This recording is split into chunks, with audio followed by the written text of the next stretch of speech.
Hello दोस्तों, नमस्कार। स्वागत है आपका आपके यूट्यूब चैनल एग्जाम 91 पे। देखिए दोस्तों, हम लोग जो है अब आप सभी को तो पता तो है ही कि 53,000 प्लस जो है वैकेंसी आपकी यूपी पुलिस की आने वाली हैं। अब जब ये वैकेंसी आ रही हैं तो इसके बारे में आपको जानकारी तो मैं पहले ही दे चुका हूँ कि क्या कैसे क्या होता है, कब कौन कौन सी चीज़ें होती हैं, पेपर में क्या क्या आता है, कितने कितने क्वेश्चंस होते हैं और क्या कैसे क्या रहना है, उसका पैटर्न क्या रहना है, कितना पढ़ना चाहिए, क्या नहीं पढ़ना चाहिए, कौन सी बुक पढ़नी चाहिए, कौन सी बुक नहीं पढ़नी चाहिए, इसके बारे में हम पूरी चर्चा पहले ही कर चुके हैं। तो अब हम लोग जो है आज इसके प्रीवियस ईयर के क्वेश्चन स्टार्ट कर रहे हैं। अब प्रीवियस ईयर के पेपर जो होंगे ये कंप्लीट करने के बाद आपका प्रैक्टिस सेट पर डे के लिए स्टार्ट हो जाएगा। आप लोग अभी तक जितने भी लोगों ने इसको ज्वाइन नहीं किया है सारे के सारे लोग ज्वाइन कर लीजिए, क्योंकि देखिए अगर आप लोग जो है इसको ज्वाइन करते हैं तो इसका फ़ायदा आपको ही मिलना है, किसी और को नहीं मिलेगा। क्यों? क्योंकि अगर हम लोग यहाँ से कंटिन्यू रखेंगे तो पेपर तक हमारे सारी चीज़ें कंप्लीट हो चुकी होंगी और जैसे ही सारी चीज़ें कंप्लीट होंगी तो आप खुद अंदाज़ा लगाइए कि आपके पास पढ़ने को कुछ बचेगा ही नहीं। आप सीधे सीधे प्रैक्टिस सेट से इतना याद कर चुके होंगे, इतना याद कर चुके होंगे, दिमाग में क्वेश्चन घुस चुके होंगे, आपके अंदर इतना कॉन्फिडेंस आ जाएगा कि जब आप पेपर देने बैठेंगे तो वहाँ पे आपकी गलतियों के लिए कुछ भी बचेगा ही नहीं। चलिए तो देखते हैं, आज हम लोग जो है पहला प्रीवियस ईयर का क्वेश्चन देख रहे हैं जो 2019 में हुआ था। इसका आयोजक कौन था? उत्तर प्रदेश पुलिस भर्ती एवं प्रोन्नति बोर्ड जो लखनऊ, यानी कि यूपीपी बीपीबी। तो इसमें जो पोस्ट थे वो पुलिस कांस्टेबल के थे। आपको पता है जो परीक्षा तिथि थी वो 28 जनवरी 2019 की थी। इसकी शिफ्ट जो थी वो पाली जो शिफ्ट जो थी 3 से 5 वाली शिफ्ट थी। इसमें कुल प्रश्न कितने हैं? 150। ये मैं आपको बता दूं, इस 150 में आपके पास 105 यानी कि 75 75 30 105 और 8 5 13 113 नंबर 113 क्वेश्चन ऐसे होंगे जिसमें आप आराम से 100 क्वेश्चन सही कर सकते हैं। अब इनमें से अगर आप 100 सही कर लेते हैं तो 200 नंबर आपके ये हो गए। बची जीएस का पोर्शन। जीएस के पोर्शन में आप जो है अगर उठा के 20 क्वेश्चन भी सही कर लेते हैं तो 140 मतलब 120 क्वेश्चन सही, 240 नंबर, आपका 100% नाम श्योर है, कहीं नहीं जा सकता। तो देखिए उत्तर प्रदेश पुलिस एग्जाम है कांस्टेबल का, 28 जनवरी को पेपर हुआ था, इवनिंग शिफ्ट थी, जनरल स्टडी का पेपर है। चलिए यहाँ से देखते हैं। और भाई एक चीज़ मैं आपको बता दूं कि वीडियो को लाइक और शेयर जरूर कर दें, और साथ ही जितने भी नए लोग हैं, जो भी नए लोग इसको देख रहे हैं और जिनको मतलब उनको लगता है कि मेरा तो फर्स्ट टाइम है, अभी कैसे क्या करूं, तो वो अगर आप फर्स्ट टाइम भी हैं तो आप इस पे जुड़ के आप अपना जो है एग्ज़ाम जुड़िए। और इसमें एक बार में फर्स्ट टाइम में मैं आपका एग्ज़ाम निकलवाऊंगा। बस आप जितने दिन मैं बताऊं, जितनी जितनी चीज़ें बताऊं, जैसे जैसे बताऊं, आप वो पढ़ लीजिए, आपका ये एग्ज़ाम निकलेगा, ये मेरी गारंटी है। चलिए तो स्टार्ट करते हैं। लिखा हुआ है भाई, सब्सक्राइब जरूर कर लीजिएगा, जितने भी नए लोग देख रहे हो सभी लोग सब्सक्राइब जरूर कर लीजिएगा। वह कौन सा अंतिम वर्ष था जब भारत में रेल बजट और केंद्रीय बजट अलग अलग प्रस्तुत किया गया था? दोस्तों देखो, ये जो है ये 2014 के बाद में जो भाजपा सरकार आई थी, इन्होंने जो है रेल बजट और जो केंद्रीय बजट था इसको अलग अलग कर दिया। पहले एक में ही प्रस्तुत किया जाता था। अब रेल बजट जो है अलग आता है और आपका केंद्रीय बजट अलग आता है। तो वो ठीक भी है कि रेल को थोड़ा सा अलग पैसा मिल जाता है, तो पता होता है कि रेल के पास इतना पैसा है। ये 2016 में भाजपा सरकार में इसको अलग कर दिया गया। चलिए फिर देखिए क्वेश्चन नंबर 2 क्या लिखा है। क्वेश्चन नंबर 2 लिखा है कि वर्ष 1773 से 1785 तक वस्तुतः भारत के पहले गवर्नर जनरल कौन थे? भारत के पहले गवर्नर जनरल की बात आ रही है। तो भारत के पहले गवर्नर जनरल दोस्तों कौन थे? Warren Hasting, Lord Minto, George Watson, William George Walker. तो जो 1773 से 1785 तक जो गवर्नर थे वो लॉर्ड वॉरेन हेस्टिंग थे। कौन थे? Warren Hasting. चलिए फिर क्वेश्चन नंबर 3 देखिए क्या लिखा हुआ है। निवेश जानकारी और क्रेडिट रेटिंग एजेंसी जिसको आईसीआरए का मुख्यालय बोला जाता है, का मुख्यालय कहाँ स्थित है? उसका मुख्यालय दोस्तों कहाँ स्थित है? आईसीआरए का पूछा जा रहा है कि मुंबई, बंगलुरु, गुरुग्राम या चेन्नई। ठीक है, गुरुग्राम को गुड़गांव भी कहते थे, जिसका नाम परिवर्तित करके अब गुरुग्राम कर दिया गया है। और इसका जो मुख्यालय है आईसीआरए का, ये गुरुग्राम में ही है।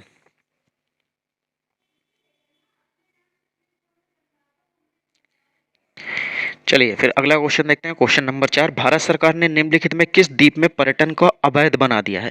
मतलब एक भारत में ऐसा द्वीप है जहाँ पे जो है उसको पर्यटन घोषित करना बंद कर दिया गया। अब वहाँ पे पर्यटक स्थल रहा नहीं तो पर्यटक भी नहीं जाएंगे। तो ऐसा कौन सा द्वीप है जिसको बना दिया गया? तो ये सेंटिनल द्वीप जो है इसको अब पर्यटक सूची से हटा दिया गया है। तो अब इसको पर्यटक सूची में नहीं कहा गया है, तो अब यहाँ पे पर्यटक जाना भी बंद हो जाएंगे, क्योंकि पर्यटक जाने से कई चीज़ों के वहाँ नुकसान हो रहे थे, जिस वजह से इसको जो है हटा दिया गया। देखिए आपको सभी पोर्शन मिलेंगे, बस आप लोग साथ बने रहिए। मैथ, रीजनिंग, हिंदी, इस प्रीवियस ईयर का भी सब मिलेगा और बाकी पर डे के पर डे आपको 4 वीडियो तो पर डे कन्फर्म ही मिलेंगे। जैसे ही प्रीवियस ईयर खत्म होता है उसमें आपको सब्जेक्ट चैप्टर वाइज, आपको सब्जेक्ट वाइज सब कुछ मिल जाएगा। जीएस अलग आएगी, हिंदी भी अलग आएगी, चैप्टर वाइज चलेंगे ये सारी चीज़ें। प्रीवियस ईयर के ही क्वेश्चंस होंगे वो सारे के सारे। अब एसआई हो, चाहे रेडियो वाला, पुलिस का हो, चाहे जेल वार्डन, कुछ भी हो, कहने का मतलब ये है कि आपको प्रीवियस ईयर के क्वेश्चन मिलेंगे, क्योंकि प्रीवियस ईयर से ही सब कुछ आपको प्रीवियस ईयर से ही देखने को मिल जाता है। चलिए देखिए, सितंबर 2018 में किस भारतीय राज्य के पहले नागरिक विमानपत्तन का उद्घाटन किया गया था? तो ये 2018 में, उस समय पे करंट का क्वेश्चन रहा होगा क्योंकि 2019 में पेपर हुआ था। तो 2018 का तो जो करंट का क्वेश्चन रहा था, खैर उसके लिए जो मैं आपको आंसर बता दूं, ये सिक्किम में रहा था उस समय पे। चलिए देखिए, ये क्वेश्चन बहुत इंपॉर्टेंट है, ये कई बार आप लोगों से पूछा जा चुका है कि स्वतंत्र भारत के पहले रक्षा मंत्री कौन थे। तो जो स्वतंत्र भारत के कहा जा रहा है, ठीक है। स्वतंत्र भारत एक तो पहले ही जो है गठित हो गई थी सरकार, जो है 1900 जो 47 था उसमें पहले ही गठित हो गई थी, तब स्वतंत्र हुआ था। उसके स्वतंत्र होने से फिर एक बार जो है स्वतंत्र होने के बाद जब बनी थी, फिर एक बार जो है चुनाव होने के बाद बना था। तो दो हुए थे, एक स्वतंत्रता के तुरंत बाद 47 में जब स्वतंत्र हुआ था, उसके बाद एक जो है सरकार बनी, ठीक है। उसमें ये सारे मंत्री बनाए गए। फिर उसके बाद जो है 1951-52 में जो चुनाव हुए, उसके बाद फिर ये दो बनाए गए थे। तो दोनों पूछे जाते हैं। तो यहाँ पे भारत के, स्वतंत्र भारत के पहले रक्षा मंत्री पूछे गए थे, तो ये बलदेव सिंह जो थे। कौन थे? बलदेव सिंह इसके पहले रक्षा मंत्री थे। फिर सरदार वल्लभ भाई पटेल की स्टैचू ऑफ यूनिटी जो है किस नदी पर बनी हुई है? तो किस नदी पर स्थित एक द्वीप है? तो ये दोस्तों जो है ये साबरमती बता रहा हूँ, नर्मदा नदी के किनारे बना है, ठीक है। सरदार वल्लभ भाई पटेल जो है यूनिवर्सिटी नहीं, यूनिटी जो स्टैचू ऑफ यूनिटी है, ये सबसे बड़ा जो है स्टैचू बना दिया गया है और ये जो है नर्मदा नदी के किनारे है, ये गुजरात में स्थित है।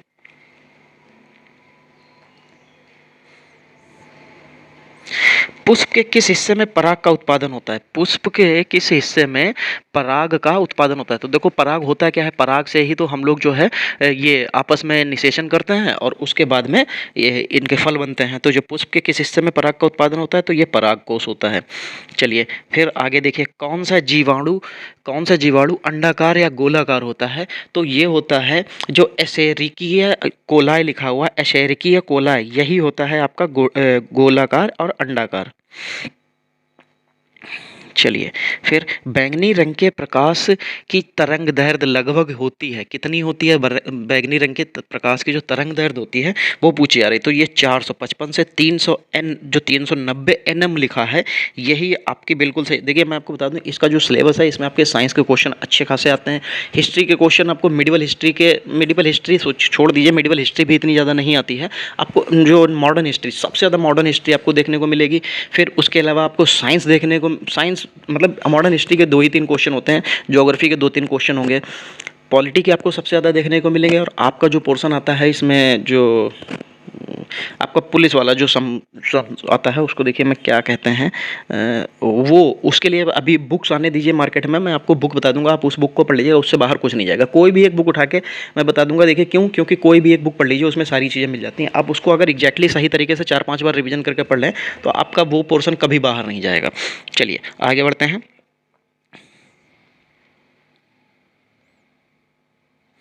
लिखा हुआ है मक्खन का उदाहरण है। मक्खन किसका उदाहरण है? निलंबन का, कोलाइड घोल का, पायस का, या मिश्रण का? तो दोस्तों देखो, जो मक्खन होता है, एक बात आप बताइए कि मक्खन में किसी चीज़ का मिश्रण होता है? नहीं होता। तो मिश्रण तो ऐसे हटा दीजिए। मक्खन को क्या करते हैं हम लोग? दूध से अलग करके बनाते हैं या दही से अलग करके बनाते हैं।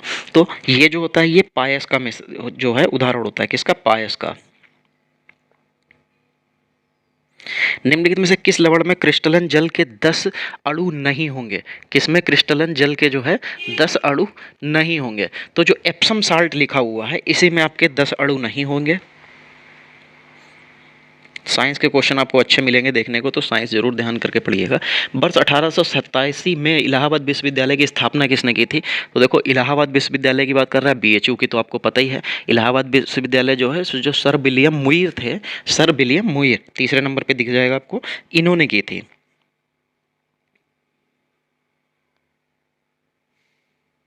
चलिए फिर क्या लिखा हुआ है, पहली महिला मुख्यमंत्री वर्ष 1963 में नियुक्त की गई थी, उन्होंने किस भारतीय राज्य का नेतृत्व किया था।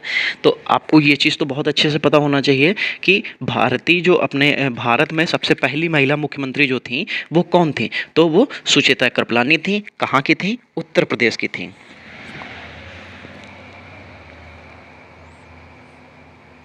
वर्ष 2017 में उत्तर प्रदेश के मुख्यमंत्री के रूप में कौन चुने गए, तो खैर ये तो बता तो आप सकते हैं, लेकिन मेन चीज़ यहाँ पे ये है कि आपको ये करंट का क्वेश्चन था उस समय, तो आपके लिए इतना इंपॉर्टेंट नहीं है, लेकिन उस समय पे चुने कौन गए थे, योगी आदित्यनाथ चुने गए थे। और ये 2 बार चुने जाने वाले पहले मुख्यमंत्री हैं जो लगातार 2 बार मुख्यमंत्री बने हैं। चलिए, फिर निम्नलिखित में से उत्तर प्रदेश का राज्य पक्षी कौन सा है, तो राज्य पक्षी की बात आ जाएगी दोस्तों, तो उत्तर प्रदेश के तो देखिए जितने भी चिन्ह हैं आपको सारे के सारे तो पता ही होंगे, अगर नहीं पता है तो भैया याद जरूर कर लीजिएगा, ठीक है। सारस अथवा कोंच जिसको कहते हैं, तो ये उत्तर प्रदेश का जो है राजकीय पक्षी है।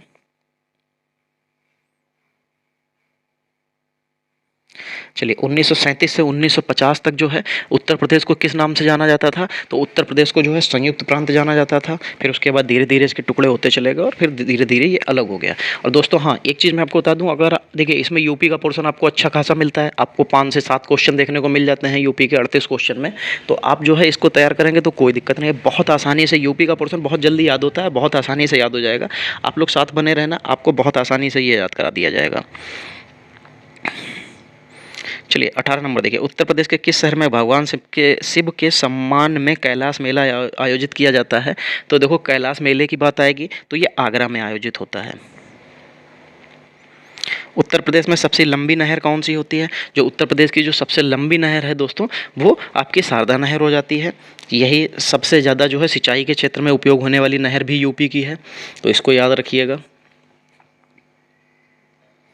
उत्तराखंड किस वर्ष जो है अस्तित्व में आया था, तो उत्तराखंड जो है ये 2000 में अस्तित्व में आया था। उत्तराखंड यूपी से टूट के जिसके 7 जिले थे, जो पहाड़ी क्षेत्र के जो 7 जिले थे, इसको तोड़ के उत्तराखंड बना दिया गया था।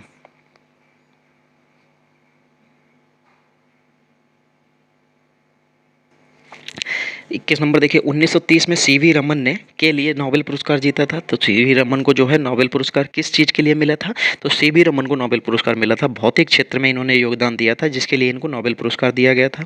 चलिए, 22 नंबर क्वेश्चन देखिए क्या है, विक्रम सेठ द्वारा लिखी गई कौन सी किताब एक कविता के रूप में 10 नीति कथाओं का संबंध है, तो जो विक्रम सेठ एक तो ज़्यादातर जो चीज़ें हैं इंग्लिश में लिखते हैं, और विक्रम सेठ के जो द्वारा लिखी गई कौन सी कविता एक किताब के रूप में 10 नीति कथाओं का संग्रह है, तो ये जो है ये इक्वल म्यूजिक क्या है, एन इक्वल म्यूजिक, ये इसमें लिखी थी इन्होंने, यही इनकी बुक है जिसको जो है 10 नीतियों का संग्रह कहा जाता है।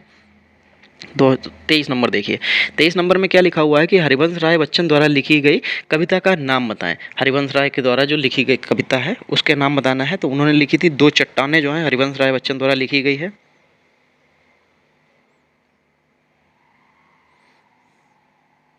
चलिए, रक्त समूह प्रणाली की खोज किसने की थी, जो हमारा जो रक्त समूह प्रणाली है, यानी कि जो रक्त हम लोगों को जितने भी प्रकार के होते हैं उसमें खोज किसने की थी, तो कार्ल लैंड स्टाइनर जो थे इन्होंने ही रक्त संचार समूह की जो है खोज की थी। चलिए, 25 नंबर देखिए, 25 नंबर में क्या लिखा हुआ है एक कंप्यूटर वार्म है जो औद्योगिक नियंत्रण प्रणाली को निशाना बनाता है, इसने 2007 में ईरान की परमाणु कार्यक्रम पर आक्रमण किया। इसने 2007 में ईरान के परमाणु कार्यक्रम पर आक्रमण किया, तो ये कौन सी जो है वार्म, यानी कि कौन सा ऐसा कंप्यूटर का जो है वायरस है जिसने औद्योगिक नियंत्रण प्रणाली को निशाना बनाता है, ऐसे 2007 में ईरान के परमाणु कार्यक्रम पर आक्रमण कर दिया था, तो ये कौन सा था दोस्तों, तो ये स्टक्स नेट लिखा है, यही एक वार्म मतलब वायरस की बात कर रहा है ये। चलिए, 26 नंबर देखिए, 26 नंबर में लिखा हुआ है तमिलनाडु और श्रीलंका के मन्नार जिले में मौजूद जल संधि को कहा जाता है, तो श्रीलंका और भारत और श्रीलंका के बीच में कौन सी जल संधि जो है मौजूद है, तो जिसको पाक जलडमरू मध्य कहते हैं, यही स्थित है, बस इसने नाम चेंज करके इसने इस बार तमिलनाडु के साथ जोड़ दिया जिससे बच्चा कन्फ्यूज हो जाए, और कुछ नहीं है।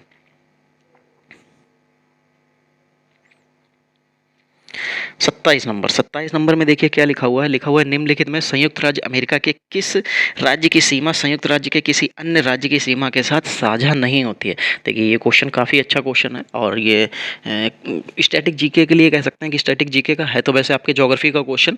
ठीक है, चलिए तो कौन सा ऐसा जिला जो उसका संयुक्त राज्य अमेरिका का कौन सा ऐसा राज्य है जो संयुक्त राज्य की किसी भी स्टेट के साथ उसकी सीमा ही नहीं बनाता है, तो ये अलास्का है। अलास्का क्या है, अलास्का बहुत ठंडा प्रदेश है, ये बिल्कुल अलग बना हुआ है, तो इसीलिए अमेरिका में किसी और स्टेट से ये जुड़ता नहीं है। चलिए 28 नंबर, अगर आपने कुछ मूवीज़ जो हैं, बहुत सी ऐसी मूवी हैं, अगर आपने उनको देखा होता तो आपको इसके बारे में अच्छे से पता होता है कि ये क्या है। ठीक है, चलिए 28 नंबर देखिए, 28 नंबर में क्या लिखा हुआ है, दुनिया की तीसरी सबसे अधिक जनसंख्या वाला देश कौन सा है। तो अब तो भारत हो गया है पहले नंबर पे, दूसरे नंबर पे चाइना हो गया है, फिर उसके बाद में जो है संयुक्त राज्य अमेरिका आ जाना चाहिए। तो अभी तो अब भारत पहले नंबर पे हो गया, पहले उस समय के जब ये क्वेश्चन है तो चीन, भारत, फिर अमेरिका, तो यहाँ पे संयुक्त राज्य अमेरिका तीसरे नंबर पे आ जाएगा।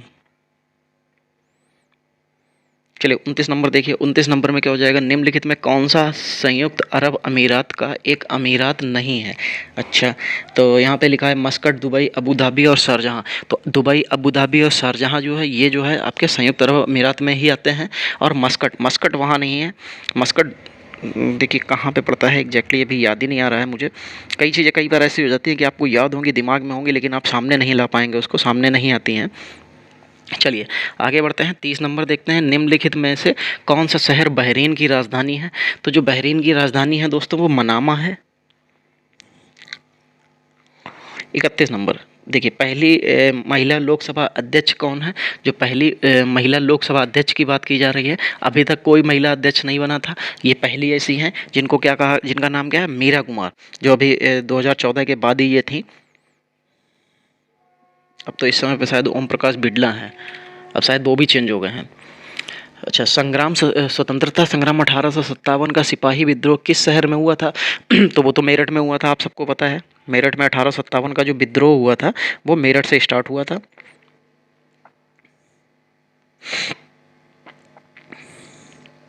चलिए, पारंपरिक अल्पाहार खंडवी किस भारतीय राज्य से संबंधित है। जो पारंपरिक जो अल्पाहार खंडवी, ये एक तरीके का जो है नृत्य है, और ये कहाँ से संबंधित है, ये गुजरात से है। अल्पाहार खंडवी नृत्य तो नहीं है दोस्तों। चलिए 34 नंबर देखते हैं, भारत के पहले हिंदी भाषा में अखबार का नाम बताएं जिसने पहली बार 30 मई 1826 को प्रकाशित किया गया था। जो 1826 को, और ये भारत के पहले हिंदी की बात थी, तो उदंत मार्तांड जो था ये भारत का पहला हिंदी भाषी अखबार था। 35 नंबर, इनमें कौन सी गेहूं की उच्च पैदावार देने वाली बीज किस्म है जिसका भारत की हरित क्रांति में योगदान था। तो जो इंदिरा सोना के नाम से जो किस्म थी, यही सबसे ज़्यादा जो है कह सकते हैं कि पैदावार देता था, तो इसलिए भारत की हरित क्रांति में इसी का बहुत बड़ा योगदान था।